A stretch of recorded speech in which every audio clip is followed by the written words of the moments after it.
যে খবরের দিকে আমরা নজর রেখেছিলাম, চা চক্রে যোগ দিতে মুম্বাইয়ের অমিতাভ বচ্চনের জলসার বাড়িতে যান মুখ্যমন্ত্রী মমতা বন্দ্যোপাধ্যায়। সেখানে গিয়ে অমিতাভ বচ্চনের হাতে রাখিও পরান এবং তিনি চা চক্রে যোগ দিতে গিয়ে রাখি পরিয়েছেন। এই বিষয় নিয়ে আমরা বিস্তারিত জানার আমাদের সঙ্গে সরাসরি লাইভে রয়েছেন আমাদের প্রতিনিধি দেবজানী।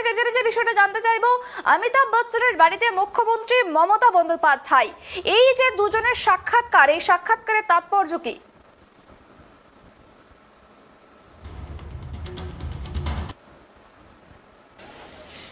দেখো সুপর্ণা, প্রথমেই বলবো যে দুজন নয়, এখানে একটা পরিবারের সঙ্গে আজকে মমতা বন্দ্যোপাধ্যায় মিলিত হয়েছে, সেটা বচ্চন পরিবার। আর সেই পরিবারে শুধু অমিতাভ বচ্চন নন, জয়া বচ্চন, ঐশ্বর্য রায় বচ্চন, অভিষেক বচ্চন এবং তাদের মেয়ে আরাধ্যাও ছিল। এবং মমতা বন্দ্যোপাধ্যায় প্রায় 1 ঘন্টা চা বৈঠক সেরে এসে, তাদের সঙ্গে চায়ের আড্ডা সেরে এসে মমতা বন্দ্যোপাধ্যায় কিন্তু ভীষণভাবে উচ্ছ্বসিত। তিনি যেটা বলেছেন যে এই আজকে বিশেষ একটা দিন, রাখি পূর্ণিমার দিন, আর এই বিশেষ একটা দিনে অমিতাভ বচ্চনের গোটা পরিবারের সঙ্গে তিনি একটা বিকেলের একটা মুহূর্ত কাটাতে পেরে আজকে তিনি ভীষণ খুশি এবং তিনি আজকে অমিতাভ বচ্চনের হাতে রাখিও পরিয়েছেন। দেখো, অমিতাভ বচ্চনের সঙ্গে মমতা বন্দ্যোপাধ্যায়ের সম্পর্ক কিন্তু আজকের নয়, দীর্ঘ বছরের। এর আগেও আমরা দেখেছি যে মমতা বন্দ্যোপাধ্যায়ের আমন্ত্রণে সাড়া দিয়ে অমিতাভ বচ্চন তার স্ত্রীকে নিয়ে একাধিকবার কলকাতায় গিয়েছেন। বিশেষ করে কলকাতা চলচ্চিত্র উৎসবের যে উদ্বোধন অনুষ্ঠান, সেই অনুষ্ঠানে তিনি গিয়েছেন এবং তিনি মমতা বন্দ্যোপাধ্যায়কে প্রশংসায় ভরিয়ে দিয়েছেন। এমনকি জয়া বচ্চনও যখনই তিনি গিয়েছেন তখনই মমতা বন্দ্যোপাধ্যায় ভূয়সী প্রশংসা করেছেন। 21-এর বিধানসভা নির্বাচনে জয়া বচ্চন তৃণমূলের হয়ে প্রচার করেছেন। তাই আজকের সম্পর্ক নয় বচ্চন পরিবারের সঙ্গে মমতা বন্দ্যোপাধ্যায়ের সঙ্গে, তাদের সম্পর্কটা দীর্ঘ বছরের। মুম্বাইয়ে মহাজোটের বৈঠকে যোগ দিতে এসেই মমতা বন্দ্যোপাধ্যায় কিন্তু সেই কারণেই তাদের বচ্চন পরিবারের চায়ের আমন্ত্রণ রক্ষা এলেন। আজকে আমরা দেখলাম বিকেল 5টা 5 তিনি এসেছিলেন এই জলসায়, প্রায় 1 ঘন্টা ছিলেন এবং সেই 1 ঘন্টা চায়ের আড্ডা থেকে বেরিয়ে যেটা তৃণমূল সুপ্রিমো জানালেন যে অমিতাভ বচ্চনকে ইতিমধ্যেই ভারতরত্ন দেওয়ার তিনি দাবি জানিয়েছিলেন এর আগেও, এবং আজকেও খুব জোরালোভাবে মুম্বাইয়ের মাটিতে দাঁড়িয়ে খুব জোরালোভাবে সেই একই দাবি তিনি তুললেন। তিনি বললেন যে অমিতাভ বচ্চনের মতন মানুষ, তার মতন তিনি যে উচ্চতার মানুষ, সেই উচ্চতার মানুষের ভারতরত্নই পাওয়া উচিত এবং তাকে ভারতরত্ন দেওয়ার জন্য তিনি প্রবল দাবি জানিয়েছেন এবং সাধারণ মানুষের হয়ে তিনি যে সেই আওয়াজ আগামী দিনে তুলবেন সেটাও কিন্তু তিনি আজকে এই জলসার সামনে দাঁড়িয়ে চিৎকার করে বলে গেছেন। সুপর্ণা, দেখো সুপর্ণা, এই যে আজকের এই চায়ের আড্ডা, চায়ের বৈঠক এবং মমতা বন্দ্যোপাধ্যায়ের রাখি পরানো অমিতাভ বচ্চনকে, এটা যে শুধু সৌজন্য সাক্ষাৎ বা নিমন্ত্রণ রক্ষা, রাজনৈতিক মহলের একটা অংশ কিন্তু এটা শুধু মানতে রাজি নন। তাদের যেটা মনে হচ্ছে, তাদের যেটা রাজনৈতিক সমীকরণ যেটা তাদের মনের মধ্যে আসছে, সেটা হচ্ছে আগামী বছর অর্থাৎ 2024-এ জয়া বচ্চনের রাজ্যসভার সাংসদের মেয়াদ শেষ হচ্ছে। জয়া বচ্চন, তিনি সমাজবাদী পার্টির তরফ থেকে তাকে রাজ্যসভায় পাঠানো হয়েছে, তিনি রাজ্যসভার সদস্য এবং তিনি ভীষণভাবে, আমরা দেখেছি যে সংসদে ভীষণভাবে তিনি অ্যাক্টিভ, তিনি বিভিন্ন ইস্যুতে সরব হন এবং তিনি প্রবলভাবে বিজেপি বিরোধীও। কিন্তু যেটা দেখা যাচ্ছে, যেটা রাজনৈতিক মহলের একটা অংশ মনে করছে যে এই মুহূর্তে সমাজবাদী পার্টির বিধায়কের সংখ্যাই হচ্ছে 108 জন। এই 108 জন বিধায়কের সমর্থনে জয়া বচ্চনের কোথাও আগামী বছর রাজ্যসভার মনোনয়ন পেতে একটা সমস্যা হতে পারে, খুব একটা সেই পদ মসৃণ হবে না।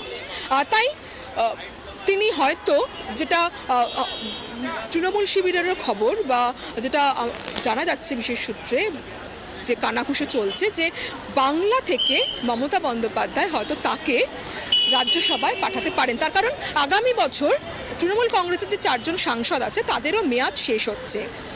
এগুলো জল্পনা চলছে, তবে আজকে দলের পক্ষ থেকে যেটা জানানো হয়েছে বা তৃণমূল নেত্রী নিজে যেটা জানিয়েছেন যে আজকের একটি বিশেষ দিনে তারা শুধুমাত্রই তারা একটা সুন্দর মুহূর্ত কাটিয়েছে, সুন্দর সময় কাটিয়েছে, গল্পগুজব করেছেন, পুরনো দিনের কথা হয়েছে তাদের মধ্যে, এর থেকে আর বেশি কিছু হয়নি। তবে যেটা রাজনীতি কারবারিদের কাজ, তারা যেটা এই 1 ঘন্টার যে তাদের আড্ডা, সেটা নিয়েও কিন্তু একটা চর্চা শুরু করেছে। এখন দেখার বিষয় যে এখন এটা সময় বলবে যে এই চায়ের আড্ডা, শুধুমাত্র চায়ের আড্ডাই থাকে, নাকি এখান থেকে অন্য কোনো রাজনৈতিক সমীকরণ তৈরি হয়। তবে আজকের এই জলসায় থেকে বেরিয়ে মমতা বন্দ্যোপাধ্যায় কিন্তু যেটা বললেন, কারণ আগামী দুটো দিন 31শে আগস্ট এবং 1 সেপ্টেম্বর, এই দুটো দিন গোটা দেশের নজর থাকবে মুম্বাইয়ের দিকে। কারণ আরব সাগরের তীরে ইন্ডিয়ার তৃতীয় বৈঠক হতে চলেছে, পাটনার পর বেঙ্গালুরু এবং তারপর মুম্বাইয়ে এই বৈঠক অনেকটা এগিয়েছে তারা। এবং এই বৈঠকে আমরা যেটা জানতে পাচ্ছি, লোগো প্রকাশ হওয়ার কথা রয়েছে মহাজোটের, এবং একটি 11 সদস্যের কমিটি গঠন করা হবে, একজন কনভেনারও ঠিক হওয়ার কথা রয়েছে বৈঠকে আলোচনার মাধ্যমে। সেই কনভেনারের তালিকায় তৃণমূল সুপ্রিমো মমতা বন্দ্যোপাধ্যায়, নীতিশ কুমার এবং উদ্ধব ঠাকুরের নাম রয়েছে। এখনও সে বিষয়ে কোনো চূড়ান্ত সিদ্ধান্ত হয়নি। তবে সব কিছু যাই হোক না কেন, যেটা মমতা বন্দ্যোপাধ্যায় তিনি জলসার বাইরে দাঁড়িয়ে বলে গেলেন যে প্রধানমন্ত্রী, তাকে সাংবাদিকরা বারবার প্রশ্ন করছিলেন যে প্রধানমন্ত্রীর দৌড়ে কে এগিয়ে রয়েছেন, তিনি কিন্তু বারবার বলেছেন যে প্রধানমন্ত্রীর দৌড়ে এগিয়ে রয়েছে ইন্ডিয়া। দেখো, এবারের বৈঠক আরও কেন তাৎপর্যপূর্ণ, তার কারণ রাহুল গান্ধীর যে সাংসদ পদ, সেই সাংসদ পদ বহিষ্কার হয়ে গেছিল, কিন্তু বহিষ্কারের নির্দেশ উঠে যায়, তিনি আবার সংসদে ফিরেছেন। এবং নরেন্দ্র মোদী তিনি এই ইন্ডিয়াকে, এর আগে ইন্ডিয়া জোটকে তিনি আক্রমণ করেছিলেন। তিনি একটি জঙ্গি গোষ্ঠীর সঙ্গে তুলনা করেছিলেন, ইস্ট ইন্ডিয়া কোম্পানির সঙ্গে তুলনা করেছিলেন, তিনি চরম কটাক্ষ করেছিলেন, বিরোধীদের তরফ থেকে তার জবাব দেওয়া হয়েছিল। কিন্তু এই যা আগামী দুদিন যে মুম্বাইয়ে যে বৈঠক হতে চলেছে, বিরোধীদের যেটা দাবি যে সমস্ত বিরোধী দল পাটনা বা বেঙ্গালুরুতে মিলিত হয়েছে তারা তো থাকছেনই, এর বাইরেও আরও অনেক ছোট ছোট রাজনৈতিক দল তারা এই বৈঠকে যোগ দেবেন। তাই নরেন্দ্র মোদীর কটাক্ষের একটা বড় জবাব দিতে চলেছে মুম্বাইয়ের এই বৈঠক। তাই সব মিলিয়ে এই মুহূর্তে আরব সাগরের যে পার, সেটা রাজনীতিতে, জাতীয় রাজনীতিতে অত্যন্ত তার উত্তাপ বাড়ছে এই আরব সাগরের তীরে। এবং আজকে সন্ধেবেলায়, আজকে এই বিকেলবেলায় মমতা বন্দ্যোপাধ্যায় মুম্বাইয়ে পা রেখে সে উত্তাপ আরও বাড়িয়ে দিয়েছেন। আগামীকাল রাহুল গান্ধী, সোনিয়া গান্ধী সহ আরও অন্যান্য যে বিরোধী দলের নেতৃত্ব তারা আসবেন। তখন আমরা যেটা জানি, এখনও পর্যন্ত যা খবর, 31 তারিখেই তারা একটি নৈশভোজে মিলিত হবেন, তারপর 1 তারিখে সকাল 11টা থেকে বৈঠক রয়েছে। কিন্তু তার সব মিলিয়ে যেটা সুপর্ণা বলবো, যে 30 তারিখের সন্ধ্যে থেকে কিন্তু আরব সাগরের তীরে জাতীয় রাজনীতির উত্তাপ অনেকটাই বেড়ে গেল। সুপর্ণা। একেবারে অনেক ধন্যবাদ দেবযানী, যে বিষয়ে আমাদেরকে তথ্য দিলে।